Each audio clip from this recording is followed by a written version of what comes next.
အားလုံးပဲမင်္ဂလာပါရှင်ချစ်တို့ဒီနေ့ကတော့အမတော်စောမွန်လာနဲ့အမတော်မမြတ်စိန်မွေးနေ့ပေါ့နော်အဲ့မွေးနေ့မှာကိတ်ဖြတ်ပါတယ်အမတော်တို့ကိုရည်စူးပြီးတော့ဒါအနီးကပ်ဆွဲလို့မရအောင်ဆိုတာလေအရှိမကိတ်လှီးဖို့အတွက်ခုံကြီးခံနေလို့ညိုမီကအနီးကပ်သွားဆွဲလို့မရလို့ပါရှင်နည်းနည်းခက်လန့်လန့်ပဲဆွဲထားတယ်ပေါ့နော်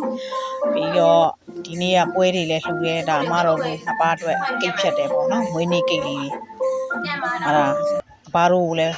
ပွဲလှူပါတယ်ညိုမီလှုပ်လိုက်တဲ့အလှူတိုင်းဟာ9ရက်သားသမီးအားလုံးအတွက်လည်းသက်ဆိုင်တာဖြစ်ပါတယ်ရှင်ညိုမီကအလှူလှုပ်လို့ရှင်စัจ java လာကြီးနဲ့ကိုတိုင်တယ်ပြီးလှုပ်တာဖြစ်တဲ့အတွက်ညိုမီစီမှာဈေးဝယ်တဲ့လူပဲဖြစ်ဖြစ်ဈေးမွေတဲ့လူပဲဖြစ်ဖြစ်9ရက်သားသမီးအားလုံးဒီကုသိုလ်တွေ